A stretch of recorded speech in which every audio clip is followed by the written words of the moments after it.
La joie apparente des acteurs au cours de cette réjouissance est comparable à un iceberg qui cache la mafia qui régente les activités en ces lieux. Quelques jours avant cette célébration, les usagers du marché d'Antokpa ont différemment accueilli le communiqué du directeur général de la Sojima qui vise à retirer les espaces sous-loués à ses locataires et à les attribuer aux sous-locataires, les vrais occupants. Ça s'est passé avec la complicité des agents de la Sojima.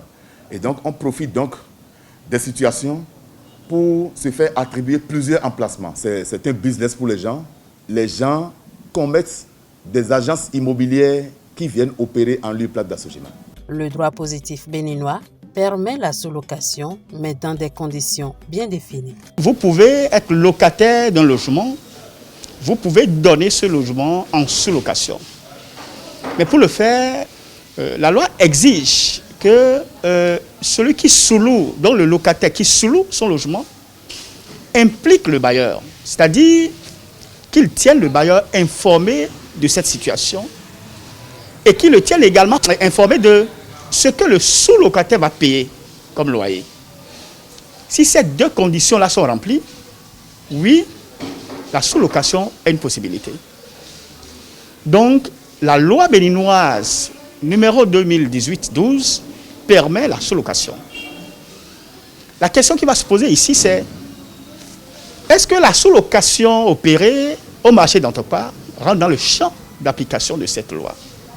Ce n'est sans doute pas ce que diront les dispositions du droit au OHADA.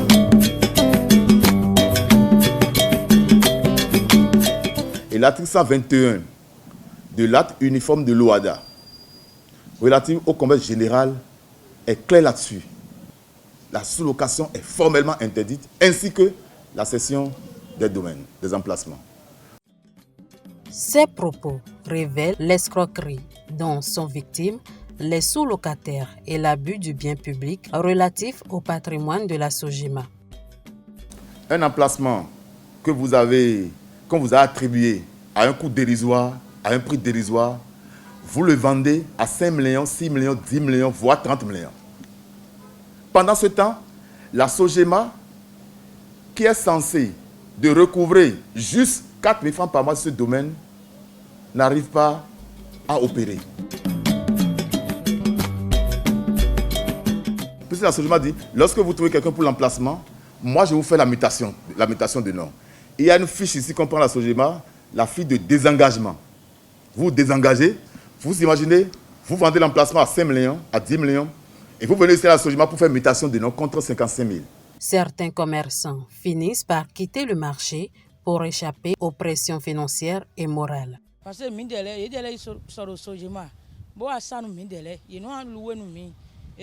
Ils nous louent à 35 000 francs l'espace que la Sojima leur cède à 14 000 francs. En plus, ils exigent un paiement annuel avant l'occupation.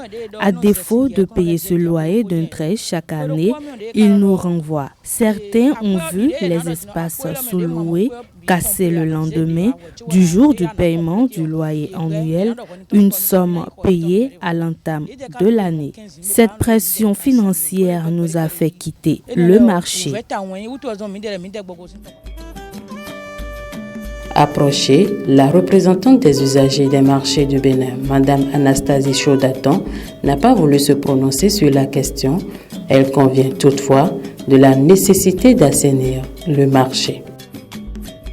Bon, nous le faisons déjà et nous allons continuer toujours les œuvres que nous avons commencées. Parce que nous avons commencé, il faut vraiment que le marché aussi soit assaini. Il faut que les gens vivent aussi dans de bonnes conditions. Et le DG et moi, nous sommes à pied d'œuvre pour que ces usagers vraiment puissent avoir satisfaction. L'absence d'une planification fiable expose les usagers du marché d'Antokpa à des agents collecteurs indélicats. Il nous a promis la construction d'un bâtiment, mais tout récemment, ils nous ont réclamé 150 000 francs chacun alors que nous n'avons plus d'économie. Comme les autres, j'aurais pu vendre les espaces que j'avais occupés ici et là. Pire, ils veulent que les 150 000 francs soient payés en une fois et la date butoir est déjà arrivée. Le chef du quartier d'Antokpa confirme cette accusation des agents percepteurs de tout Akabi. J'ai eu à mener la guerre avec eux ici. Parce que ici, tout le long du caniveau avant, c'est 300 francs que les gens payaient tous les soirs. Il y a de cela 10 ans, à des individus qui ne sont pas habilités à le faire, qui n'ont rien à voir avec des structures étatiques. Nous sommes installés ici, le long du caniveau à ciel ouvert. Les agents de police nous renvoient de temps à autre, mais nous n'avons nulle part où aller. Nous payons le ticket chaque fois. Certains nous prennent 300 francs et d'autres 1000 francs. La libération de la berge lagunaire a obligé, avec l'accord de l'autorité, certains usagers vendeurs à se déplacer vers des quartiers périphériques. Certains riverains y ont trouvé l'occasion de leur extorquer des fonds. Tel a été le cas à Indé.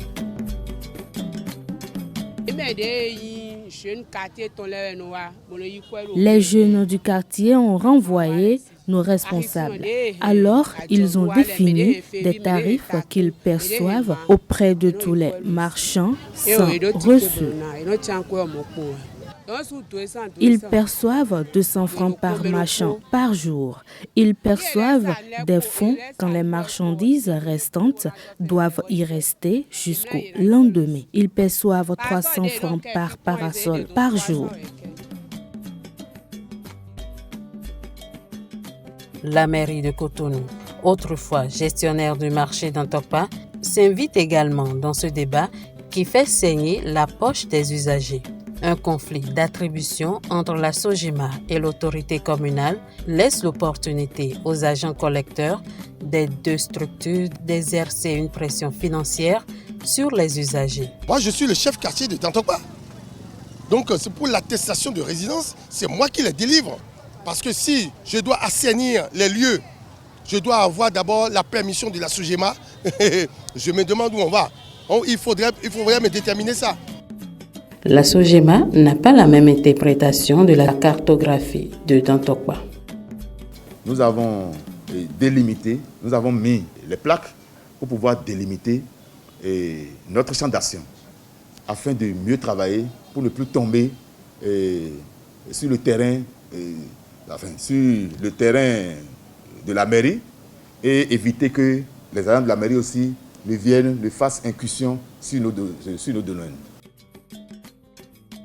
La situation est presque pareille dans les marchés qui ne sont pas administrés par la SOGEMA. Au marché de Kokokodji, à quelques kilomètres de Cotonou, dans la commune d'Abomey-Calavi, une situation similaire prévaut. Ici, le chef du quartier Kokokodji déclare n'avoir aucune implication dans la gestion du marché sur le périmètre sous son administration. Au même moment, la responsable du marché, Madame Wandji, déclare quant à elle que la gestion de ce marché incombe à la mairie d'Abomey-Calavi.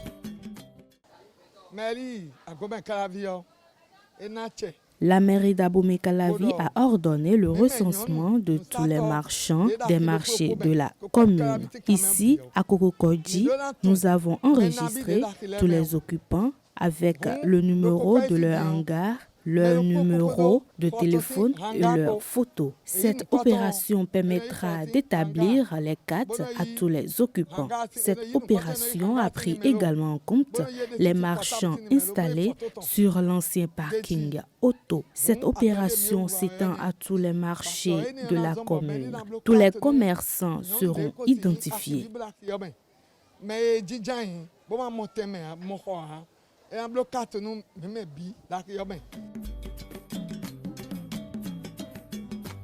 Madame Wandji poursuit et dit qu'elle n'a aucune influence sur les marchands qui occupent la voie publique et qui ne sont pas comptés au nombre des occupants habituels du marché Kokokodji.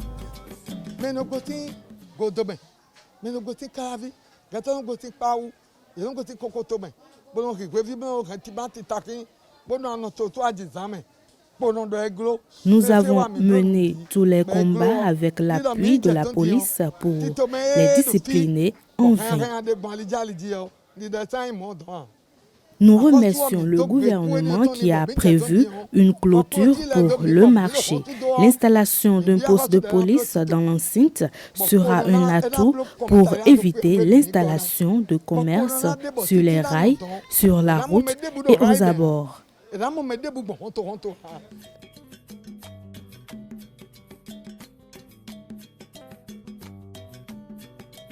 La perspective de la mise en service prochaine du nouveau bâtiment en chantier réjouit l'ensemble des usagers.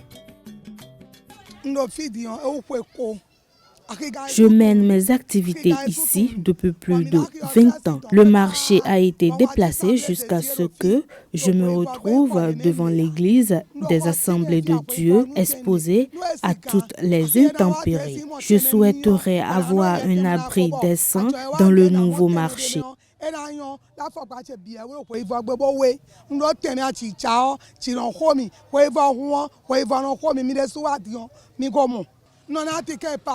J'ai toujours payé le ticket qui me permet d'occuper l'espace marchand 100 francs tous les jours de marché. Actuellement, nous payons 100 francs par jour de marché, mais avec les nouvelles dispositions, le paiement sera mensuel comme au marché d'Antokwa.